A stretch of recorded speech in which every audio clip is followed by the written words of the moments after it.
Pues arrancamos el consultorio de bolsa de esta tarde en Mercado Abierto, aquí en Capital Radio. Es tarde de lunes y, por tanto, nos acompaña Alberto Iturralde, analista independiente. Hola, Alberto, ¿qué tal? Muy buenas tardes, bienvenido. Muy buenas tardes, muchas gracias. Hace tiempo que no coincidimos tras de Semana Santa.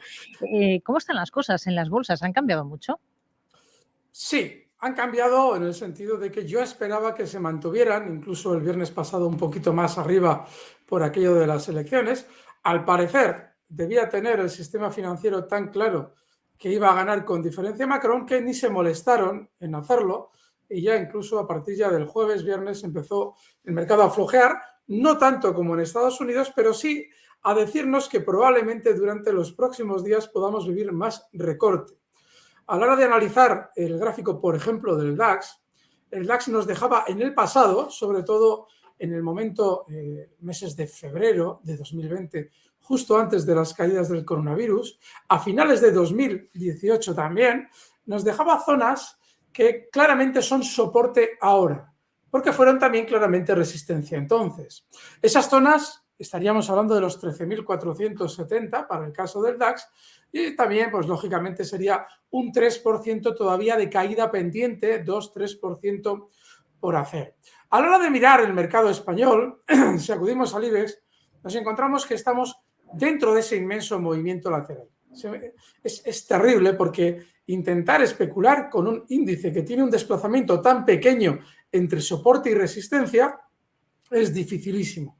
No es ya una cuestión que históricamente lo ha sido en el IBEX, de que es más complicado porque es más volátil, sino es que además ni siquiera ahora te marca un desplazamiento en el que tú puedas decir, bueno, aquí tengo un claro soporte. No, porque es que 5 puntos por debajo tienes otro claro soporte y así te puedes ir hasta donde quieras. Con lo cual, bueno, sí que si analizamos los últimos años de cotización del índice, ahora mismo el soporte más importante aparentemente estaría en zonas de 8.390, toda esa zona seguramente servirá para frenar caídas, tiene pinta de llegar hasta ahí. Y bueno, pues mientras tanto, a tener paciencia. Estas semanas atrás, cuando surgían dudas de qué iba a hacer el mercado, yo les explicaba que quizás no habría que preocuparse demasiado de qué va a hacer el mercado siempre que podamos elegir el valor adecuado. Y hablábamos en su momento de Telefónica, que ya ha llegado al objetivo y de acción. Ahora, en el mercado no hay absolutamente nada dentro de los grandes del IBEX que sea especialmente claro. Y mención especial merece el caso de Repsol. Fíjense cómo durante los últimos días, explicaba yo el viernes pasado con Luis Vicente, que si Repsol llega a zonas de resistencia, dándonos buenas noticias, esos pozos que ha descubierto Marruecos, ese aumento del dividendo que nos indicaba, y además aumenta volatilidad, es para tener un especial cuidado. Bueno, pues es de los grandes la que más ha recortado durante los últimos días, la que más. Y hay un dato pendiente que dejábamos hace unos meses. Y hay que empezar ya a decirlo. Hace unos meses yo les explicaba que tanto BBV como Santander tenían la tendencia histórica de nunca moverse uno más que el otro y mantenerse ese diferencial en el tiempo. Si en algún momento tanto Santander como BBV realizaban un desplazamiento mayor que el otro, en el tiempo sí o sí tendían a compensarlo. Hace unos meses yo con Rocío les explicaba que el BBV se había desplazado al alza un 45% más, creo que eran 45 y 47% más que el Santander, y que eso en el tiempo se iría igualando. Y para aprovechar esa operación, porque con derivados tenemos mucho más margen para aprovechar este tipo de cosas, les proponía la operación de abrir largos en el Santander y con la misma cantidad en derivados abrir cortos en el BBV. Bueno, pues atentos porque ese diferencial ya se ha quedado en el 10%.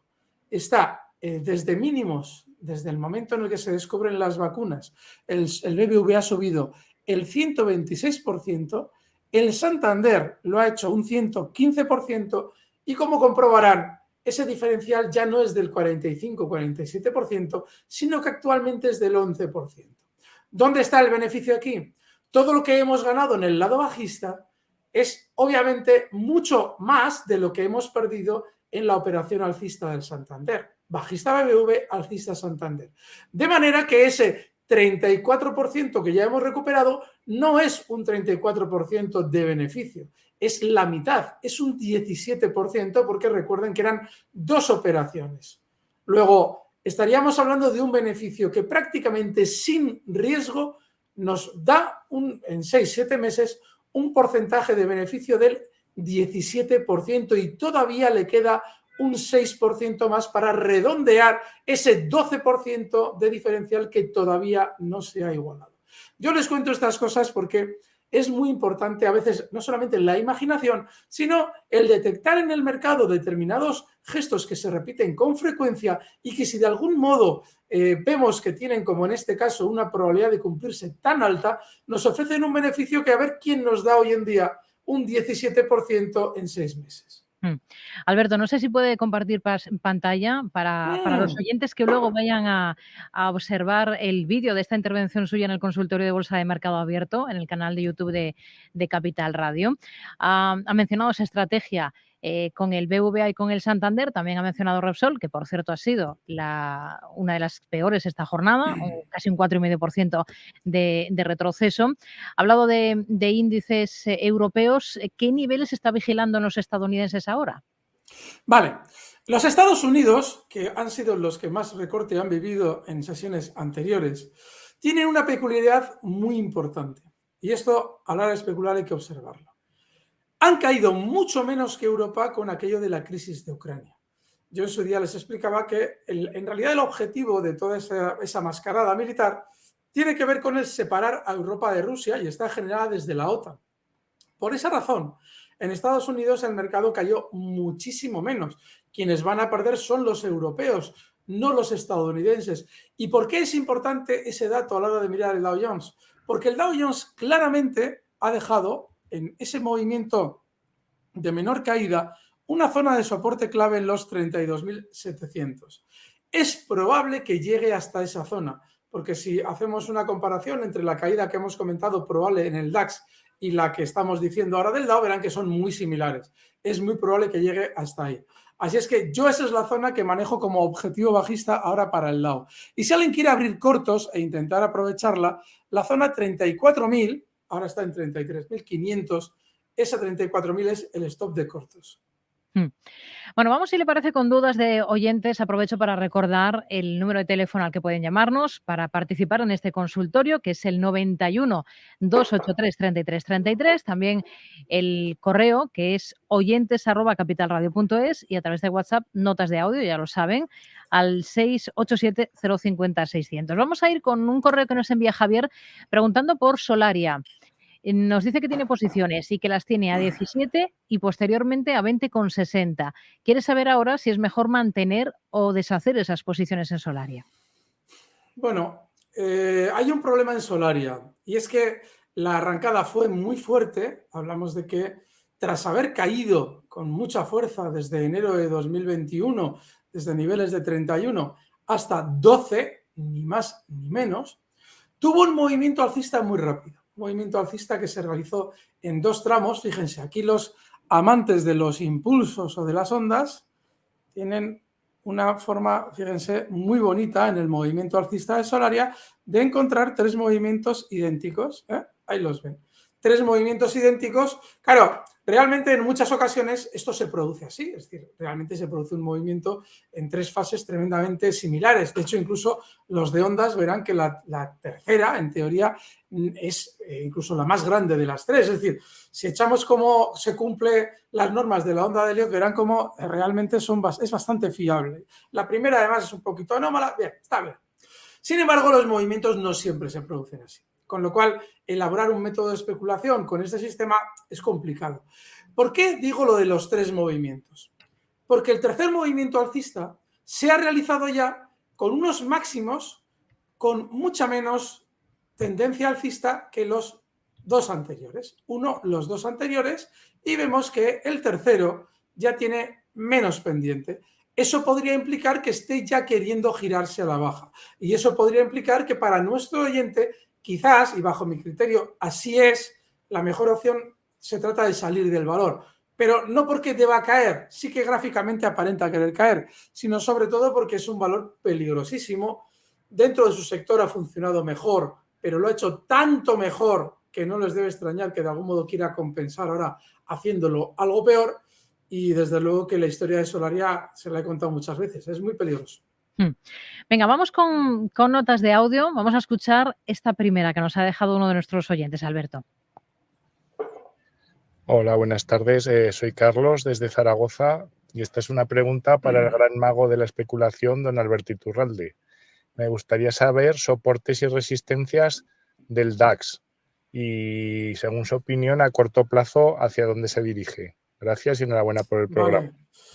Nada, gracias a él por su amabilidad. Bueno, lo lógico es que continúe a la baja. Hemos explicado antes por qué ese nivel 13.475 es el probable objetivo bajista y tiene mucho que ver con la historia del valor, historia desde el año 2018, que frenaba una inmensa subida justo en ese nivel para posteriormente, de nuevo en el 2020, formar el techo antes de la crisis del coronavirus. De hecho, incluso después de haber caído con el coronavirus, rebotó hasta ese nivel y de hecho deja ya en esa zona un soporte clave. Con lo cual, lo más probable es que recortemos más y que lo haga hasta esa zona, 13.475. Un correo que nos envía Jesús preguntando por dos valores. Cotizan en Estados Unidos. Uno es la aerolínea American Airlines. El ticker es AAL. Y el otro es Meta. El ticker es FB. No nos aclara si ya está posicionado, si le interesan para entrar. Bueno, le podemos hacer un análisis de cómo los ve a American Airlines y a Meta. Vale, vamos a abrir Meta también. A ver si aparece Meta Platforms, aquí está. Sí. Bueno, el caso de American Airlines. Yo explicaba hace unos meses, que ya en enero, que probablemente para un ahorrador IAG era un valor válido. En realidad tenía que ver un poco con lo que está haciendo American Airlines. Es decir, todas las líneas aéreas están rebotando. ¿Qué pasa? Cuando nosotros estamos en bolsa, normalmente, sin que tengamos muchas más opciones, contamos siempre con los datos reales que hay sobre determinado sector. Tales resultados, tal trimestre, tal ciclo anual, tal va a ser las expectativas. Sin embargo, las líneas aéreas se estaban callando algo muy importante. Y es que este verano van a tener una cantidad de reservas demoledora. En alguna de ellas, reservas récord. Es decir, los ciudadanos de algún modo han decidido volver, bueno, de algún modo, es lógico, han decidido volver a viajar por aquello de que parece que el coronavirus nos da tregua. Con lo cual, lo normal es que si las compañías habían venido recortando con mucha fuerza, tuvieran un rebote hasta que nos digan que ya estamos en récord de reservas. Todavía yo no se lo he escuchado, aunque en breve seguramente lo empezaremos a oír. Pero fíjese en ese intervalo de tiempo y desde enero, cómo valores como American Airlines han llegado a rebotar desde 12,53 de mínimos hasta 21,43 de máximos. Eso ya implica que es tarde. No significa que no van a tener más rebote, porque ha vivido muy malos tiempos. Pero recuerden que American Airlines, por ponerles un ejemplo, no es como IAG, que con el coronavirus se descolgaba desde sus máximos históricos. No. American Airlines lo hace desde niveles de desde $30, cuando sus máximos históricos están cerca de $60. Con lo cual, ojo, esta compañía no está especialmente bien, aunque en los últimos meses ha funcionado de maravilla. Ahora ya es tarde. Había que haberlo hecho cuando lo explicábamos y además tenía su lógica, que la van a ir viendo durante estos meses. Esto en el caso de la aerolínea. Nos preguntaba también por Meta, por la antigua Facebook. Vale, aquí debería aparecer. Aquí está. Muy mal. Está muy mal. Miren, no quiero ser burro en lo que voy a decir, pero eso del metaverso es un truño del 15. O sea, eso de que vamos a vivir en un universo paralelo. Es que llevo meses queriéndolo decir. Ya me puedes perdonar, Rocío, porque todas mis estridencias te tocan a ti. Lo siento. O sea, pero llevo meses desde que me he enterado. Claro, esto es un poco como lo del Bitcoin, que cuando te dicen que eso va a ser una moneda, dices, joder, pero ¿cómo va a ser esto una moneda? Es que no lo entiendes, es que no lo entiendes. Y con lo del metaverso igual. Pues miren, yo creo que ya lo he terminado de entender y me sigue pareciendo un truño. Y lo digo porque si una empresa apuesta todo a eso, ya sé que Meta tiene Instagram y tiene WhatsApp, no. Pero si tú estás diciendo que tu tendencia va a ser esa y tu valor ya lo está demostrando, es decir, que la bolsa piensa como yo en cuanto a tu próxima tendencia, el metaverso, pues no hay que pelearse con el valor. Porque además, después de ese gran descuelgue que ha vivido en los últimos meses, hablamos de un inmenso hueco de caída desde niveles de 320 hasta 240, ha hecho un Netflix en toda regla. Nos encontramos con que primero parece que va a frenar las caídas para después volver a la baja y además con mucha aceleración. Ahora está tocando mínimos. Bueno, lo más normal es que continúe a la baja hasta pues niveles de 160. Y ahí pues volvemos a echarle un vistazo. Pero ahora mismo para comprar no está. Seguimos con más compañías. Si le parece, Alberto, vamos a escuchar esta otra nota de audio que nos ha dejado otro oyente y a ver qué valores son los que plantea. Hola, buenas tardes. Mi nombre es Aitor. Bueno, parece que no le podemos escuchar. Es R2D2, ¿no? Parece. Efectivamente. Así que, entre tanto, solucionamos ese tema de audio. Vamos con un correo electrónico, si le parece. Por ejemplo, hay un oyente que nos escribe preguntando por otros dos valores en Estados Unidos. Johnson & Johnson es uno, JNJ el ticker y 3M el otro. Y el ticker, pues las 3M que dice su nombre. ¿Puede indicarme cómo los ve? Nos pregunta del Nielsen. ¡Qué bien! ¿Quién es el oyente, Rocío? ¿Dice pues el nombre? Iker en concreto. Iker, muy buena, muy buena. La de Johnson & Johnson, muy buena. Vale, fijaos, cuando analizamos un gráfico, voy a intentar meterle más amplitud a este porque se me ha quedado el vicio de meta. Aquí va a meterle desde el 90, por poner un ejemplo. Bueno, no puedo, 97. Esto sí. Fíjense, cuando se analiza un gráfico, hay que tener en cuenta, lógicamente, su tendencia, en este caso es alcista, pero también tener en cuenta la velocidad de esa tendencia y sobre todo determinados detalles que Johnson & Johnson refleja muy claros en su gráfico. Vamos a explicarlo. La tendencia ya hemos dicho que es alcista, claramente. La velocidad no es muy alta. Estamos hablando de que Johnson & Johnson tiene una subida desde 60 hasta 160 con un mercado americano muy alcista en el aproximadamente, pues, no, y sin aproximadamente, en 10 años. No es mucho. Para el riesgo que corremos en bolsa, esa subida no es mucho. Estaríamos hablando, pues sí, un 160% de beneficio en 10 años. Luego, el valor es muy lento. Pero claro, además tiene una pega, que es que el valor tiene unos recortes tremendamente importantes. Si tú vas a obtener un beneficio lento y encima para obtener el beneficio te encuentras con recortes de un porcentaje más o menos del, pues así lo separo, del 25%, como es ese recorte que he marcado, el del coronavirus es incluso superior, pues es solamente para especuladores tranquilos. De hecho, este tipo de filosofías de comportamiento en un valor, sobre todo buscan eso, tener un ahorrador en el precio y olvidarte de ellas. Es un tipo Eurofoods, aunque no sea el mismo sector, es un tipo Nestlé, es un tipo de esos precios que yo de vez en cuando traigo para inversores tranquilos. Sí. Dicho esto, el valor está durante estas últimas semanas superando sus máximos históricos, lo cual nos está también queriendo decir que quiere continuar con su tendencia alcista otro tramo más. Bueno, pues lo normal es que ese otro tramo más le lleve desde 183 hasta zonas de 195. No es gran cosa, pero es que el valor es así, ¿de acuerdo? Luego, esto solo puede estar en cartera si no lo vas a mirar todos los días.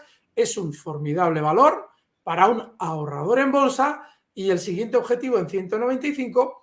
Y si te planteas estar aquí y quedarte sin preocuparte demasiado de niveles y de, sí, stops, desde luego, te puedes colocar uno, esto sí que está bien hacerlo, sobre todo si entras ahora, en 167, pero para estar en modo ahorro está fenomenal. Recordad que la semana pasada traíamos Coca-Cola, que nos lo había un tuitero, un amable tuitero, Juan Ignacio Cap, creo que era, nos lo había dicho y es un valor maravilloso. Johnson & Johnson también nos sirve para el modo ahorro y bueno, pues con la que está lloviendo está fenomenal. Vamos a esas 3 M's.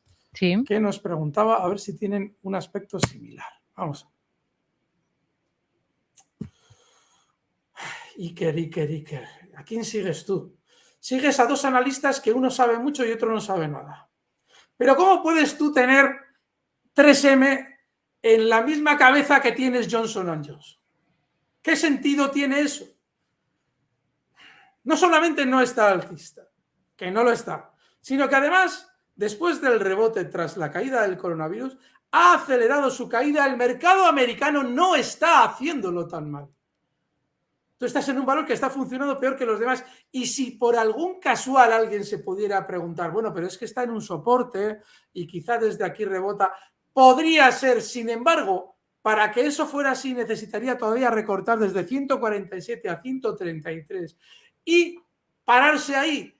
Y para hacerlo, para pararse ahí, no debería ser tan estrecho el movimiento lateral que está realizando ahora, que tiene toda la pinta de ser un movimiento lateral de continuación bajista importante. Y es que de verdad, o sea, me sabe fatal que nos compliquemos la existencia en cosas tan fácilmente evitables. Bueno, otro valor, por favor. Pues los dos valores por los que nos preguntaba el oyente anterior, que le escuchábamos un poco mal, con ese sonido metálico. Oye, a mí me gustaba mucho ese sonido. Lo ha escuchado nuestro técnico Alberto Coca y nos dice que preguntaba por Acerinox y Arcelor. Hoy han sido los más castigados dentro del IBEX. Me imagino que se plantea si es una oportunidad interesante o no para incorporarse a estas dos compañías del mismo sector. Más de un 8%, más de un 8,5% ha caído ArcelorMittal, Acerinox un 4,49%. Vamos a ver, porque Arcelor siempre nos da problemas. Arcelor. Vamos a tener que escribirlo. Vamos a ver, aquí está. MT. Pero si es que, miren, de verdad, qué importante es. Llevo en medios de comunicación desde el año 2007, 2006, 2007, 15 años. 15 años haciendo una media de 4 o 5 intervenciones semanales. Y hay algo que no conseguiré nunca, que es que quien mira un valor, sigue un valor, lo abra con la mayor amplitud de gráfico posible. Y es que eso no lo voy a conseguir. Miren lo que, por favor, váyanse a YouTube y vean el gráfico que yo tengo en mi pantalla, que es el de la cotización de Arcelor desde el año 2005. Quiero que lo miren, porque ustedes van a decir, bueno, ¿y eso qué es? Es un valor que en el pasado sube mucho, cae más y luego se mantiene con una tendencia bajista durante tiempo. En los últimos año y medio parece haber rebotado y ahora está lateral. No tiene nada.